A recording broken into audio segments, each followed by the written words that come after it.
Trails and Ghost Towns. Share the adventures of our early pioneers as we explore the development of the Pacific Northwest and beyond. With your host, Mike Roberts, and historian Bill Barlee.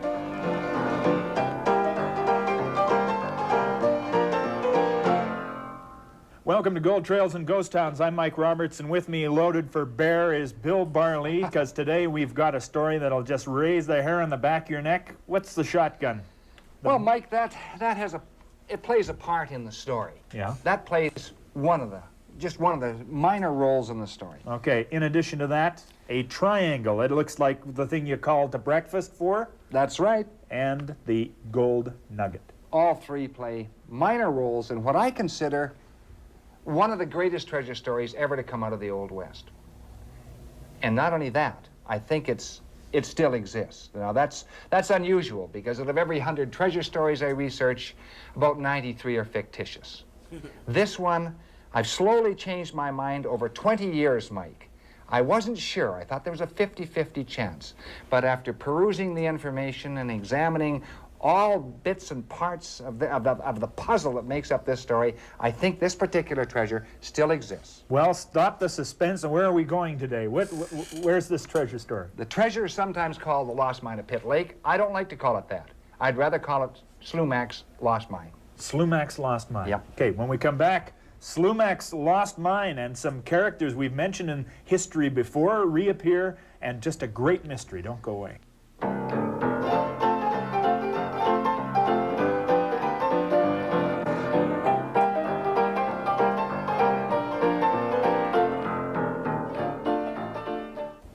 Welcome back to Gold Trails and Ghost Towns. Bill Barlee with us today, of course, as always, talking about Slumach's Lost Mine. Where does this rank in the Lost Mine game?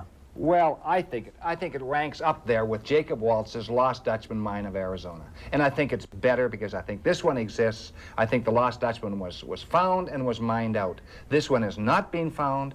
I think it's there. And, you know, this is a story that has all the elements, Mike. It has murder, it has a hanging, it has a disappearance, and it has a lost mine. And really, what we're concentrating on is three individuals. We're certainly going to concentrate on an Indian shaman who's a guy called Slumach, John Slumach. Then we go to a mysterious and kind of a shadowy American, a guy called Jackson. And finally, we end up with Volcanic Brown, one of the most singular prospectors in all of British Columbia. And I think we should go at one by one through the time periods. Time is 1880s. New Westminster is well established. And here's a photograph of Columbia Avenue in New Westminster as it looks around the 1880s, when at this particular juncture in history. This looks more like a city should look. Well, sure. And down the street comes an Indian shaman, and he comes into New Westminster, and he plunks on the bar approximately $1,400 to $1,800 in nugget gold. Unusual even for the 1880s. Very coarse gold, and that's about 100 ounces at that particular time.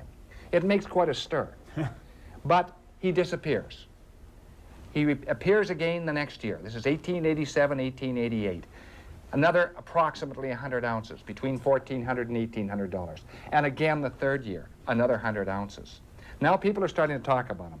They call him, his name is Slumach, and John Slumach, he comes from the Silver Creek Reserve.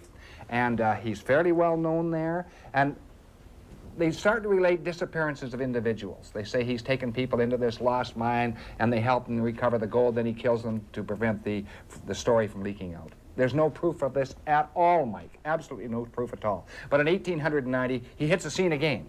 And what happens is he gets in an argument with a half-breed called Louis B. And Louis B. Insults the old man. The old man shoots him, and he kills him. Then he disappears into that fastness of the Pitt Lake country. And Mike, when I'm talking about the Pitt Lake country, this is some of the most difficult terrain on the Pacific slope. There's no doubt about it.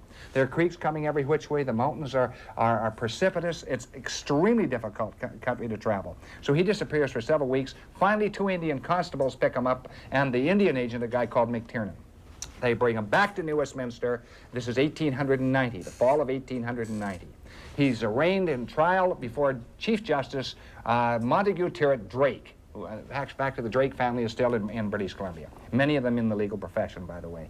And He addresses the jury, and the jury takes 15 minutes to find him guilty. This is summary justice. Is this summary justice, or are you going to? No, they had him. Yeah. They really did have Yeah. him. He had killed B. He admitted it, and said it was the only crime he'd ever committed, and so on. And anyway, he is pronounced to be hung at the nearest, hanged, I should say, to be correct, at the nearest opportunity. And interesting, because on the 16th of January in 1891, he goes to the jail yard in New Westminster, and he is hanged. And the New Westminster Columbia, the old paper which covered New Westminster for almost 100 years, says this, and it's rather interesting, Mike. Paid the penalty. Old Slumach was hanged in the yard of the provincial jail this morning at 8 o'clock for the murder on September 8th last of Louis B. To Mr. McTiernan, Indian agent, Slumach made a statement in which he said the murder of Louis B. was the only crime he had ever committed, although he was credited with more. Now, that's interesting, because he alludes to that. And the Indians said, he said this in Chinook, Nika memloose, mine memloose, which in Chinook means, when I die, the mine dies. Now, there's no record of that in the official records, the court records, or Turret Drake's, bench notes at all. But that was in Chinook, so indeed it could have taken place.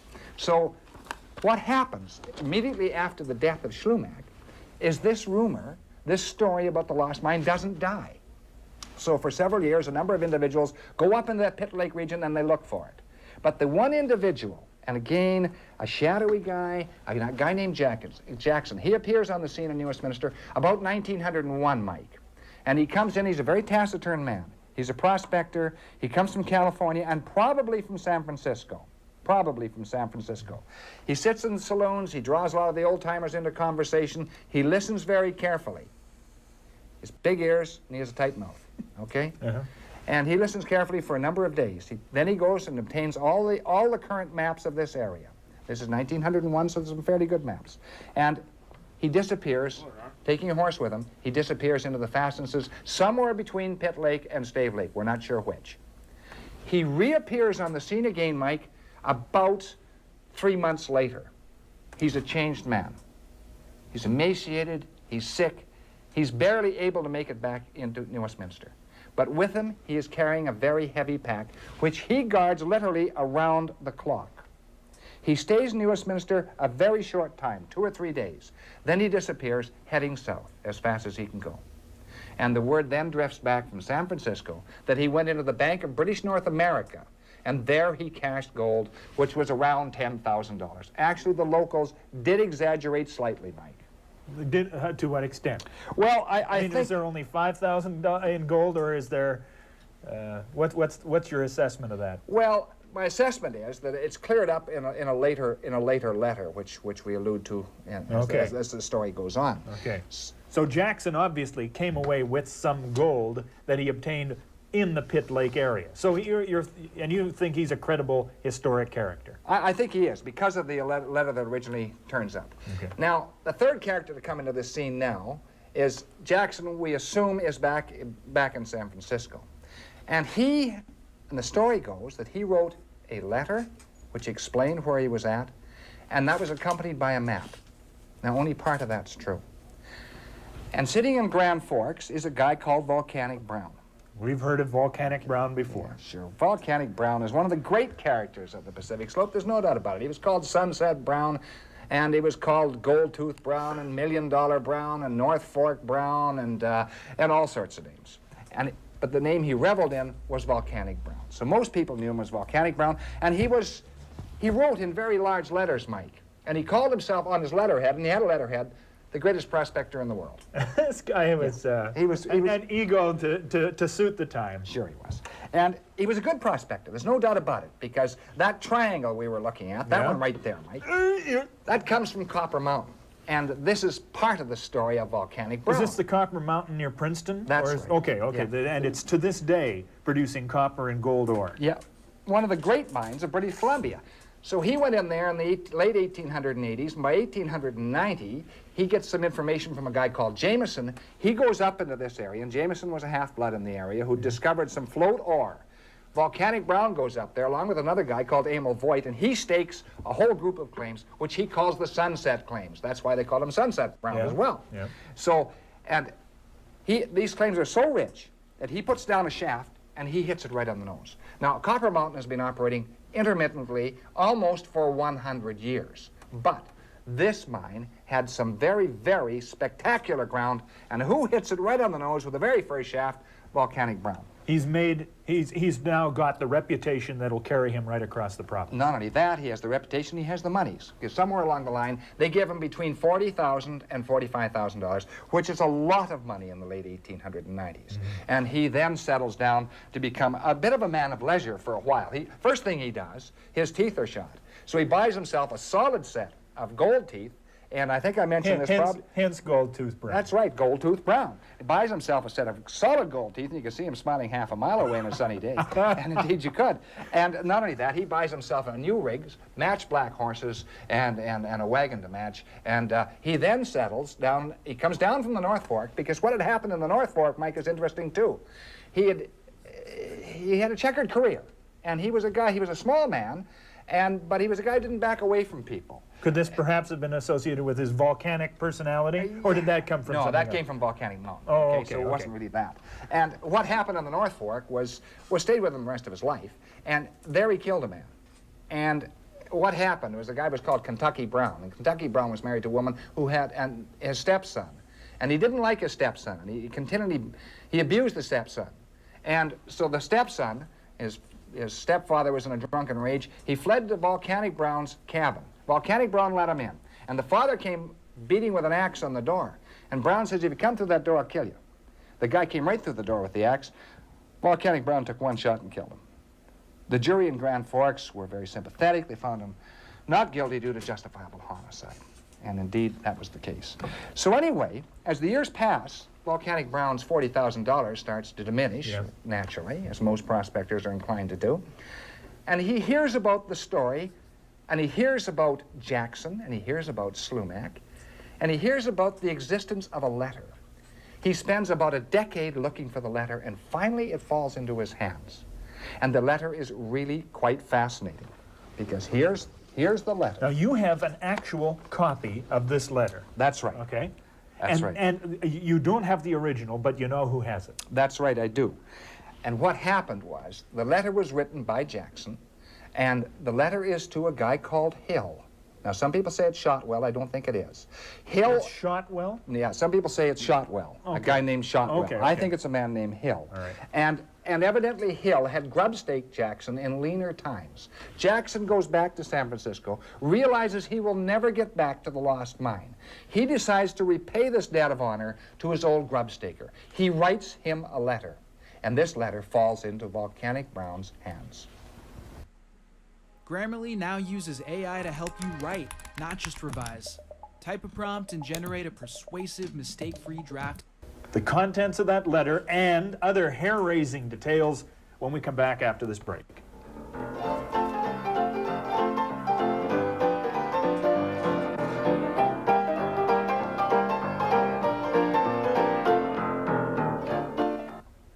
Welcome back to Gold Trails and Ghost Towns. Mike Roberts and Bill Barlee, and in Bill's right hand, a reproduced letter Jackson sent to Hill.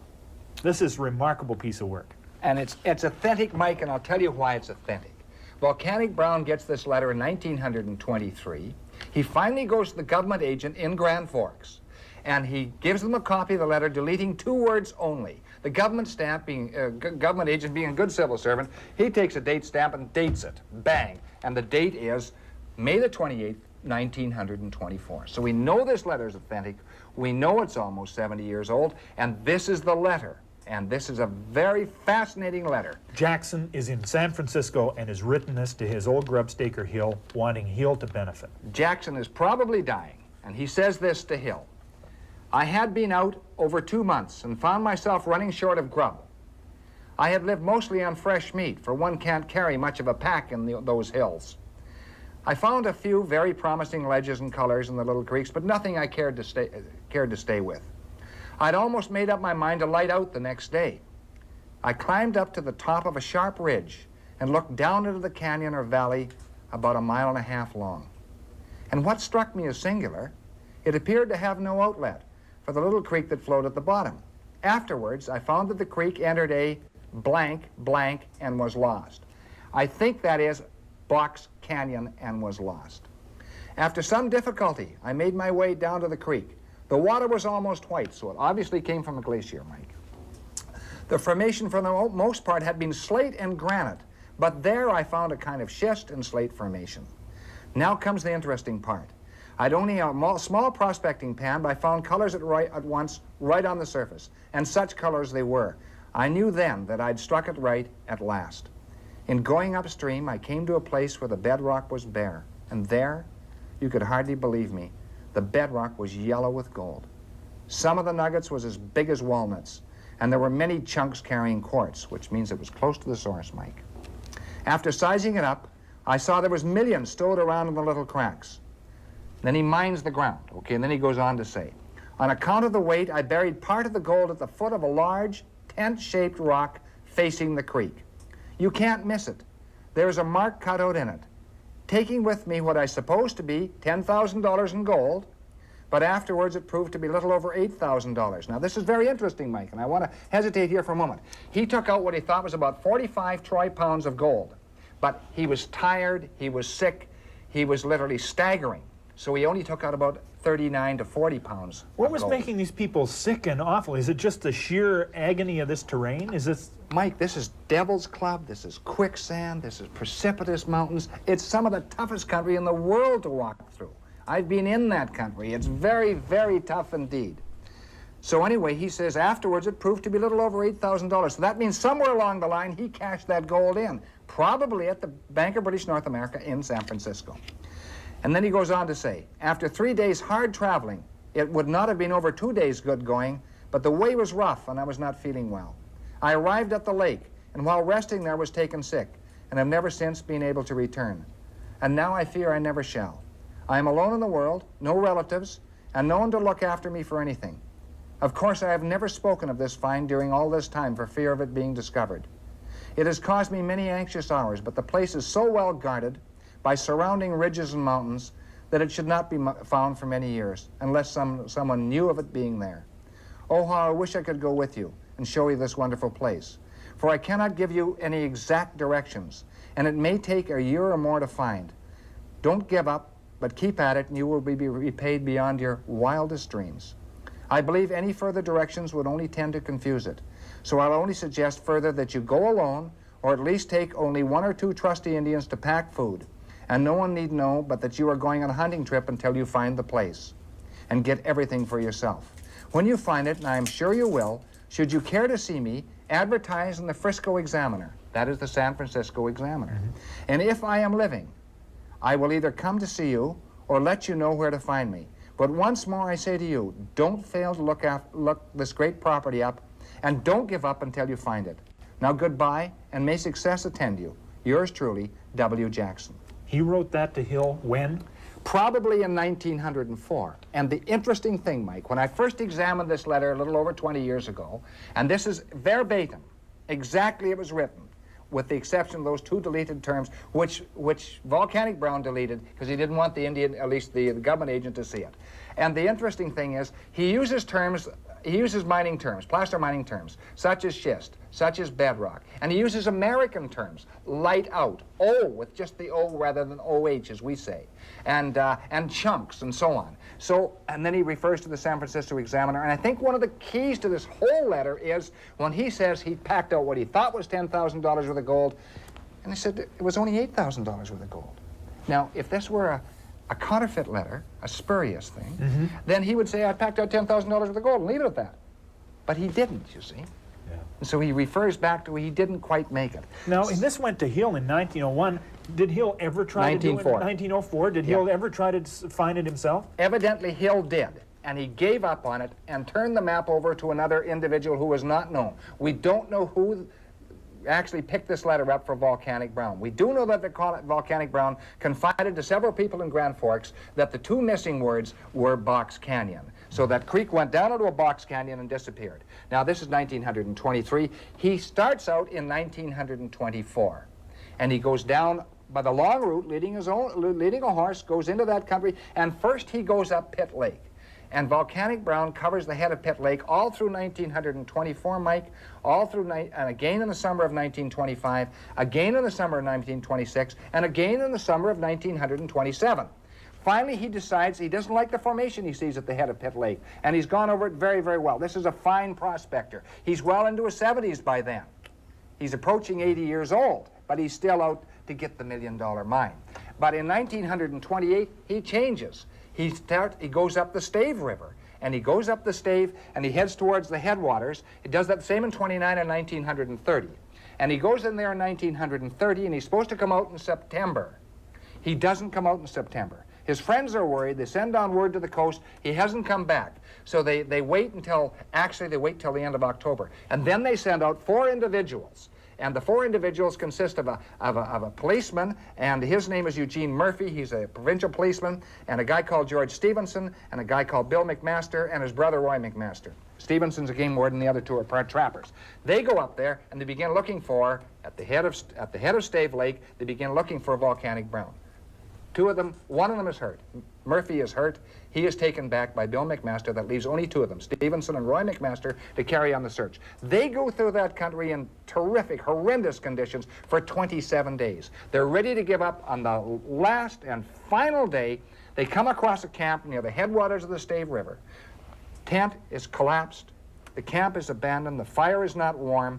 And they look at the camp and they realize it's Volcanic Brown's camp. There's no sign of Volcanic Brown. There's no sign of his pony, which actually belonged to my grandfather Richie. He bought it from him in Cascade City. And there's no sign of the prospecting equipment. His pan is gone, his pick is gone, his shovel is gone.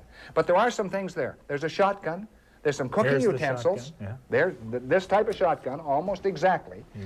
And there's some cooking utensils. And there's a notebook with some herbal remedies. They look under the tent and they find a little bottle. It's filled with 11 ounces of coarse-edged gold. But it isn't placer gold, it's hard rock gold. So is that the last evidence of this mine? It's the last evidence. It proves to me that Volcanic Brown was probably in the right area. He may have found a seam of gold, which was hard rock, and he chips it out. Then he goes looking in the area for a creek that carries the gold. And then he disappears. He vanishes off the face of the earth. Never to be seen again? Never to be seen again. And any other findings in this area? Nothing at all. 11 individuals in the last 60 or 70 years have disappeared and have died actually in the attempt. Some of them have been wild finance trips, some of them have been solo efforts, and they've died looking for the lost mine of Slumach. Now you've flown over this area, walked this area. Yeah. What's your sense? My sense is that it's probably between Stave Lake and Harrison Lake and to the north of both of those lakes. I think it's in that area. Very difficult area. I agree with Volcanic Brown. It isn't on Pitt Lake. It's at the head of Stave or between Stave and Harrison. And there's a creek that runs milky because it comes from a glacier. Yep. You have to go past granite and slate. You have to get to... where there's some schist. Some schist, and then... All right, that's all the time we have for today's Gold Trails. We'll be back next time. Join me then.